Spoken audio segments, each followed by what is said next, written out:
നമുക്ക് എളുപ്പത്തിലൊരു മോരുകറി ഉണ്ടാക്കാം. കുറച്ച് ചിരകിയ തേങ്ങ, മഞ്ഞൾപ്പൊടി, ഇഞ്ചി, 3-4 കാന്താരി, വെളുത്തുള്ളി, കൊച്ചുള്ളി, ജീരകം ഇതെല്ലാം കൂടെ മിക്സിയിലിട്ട് നല്ലതുപോലെ അരച്ചെടുക്കണം.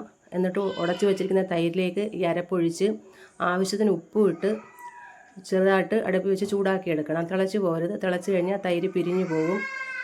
അതിനുശേഷം വേറൊരു ചട്ടി അടുപ്പത്തിലേക്ക് വെച്ച് ആവശ്യത്തിന് എണ്ണ ഒഴിച്ച് കടുക് പൊട്ടി വന്നപ്പോഴേക്കും ചെറുതായി അരിഞ്ഞു വെച്ചിരിക്കുന്ന കൊച്ചുള്ളിയും 3-4 പറ്റൽമുളകും കൂടെ അതിലേക്കിട്ട് അതൊന്ന് ചൂടായി വന്നപ്പോഴേക്കും ആവശ്യത്തിന് കറിവേപ്പില ഇട്ട് ഒന്ന് ചൂടായി.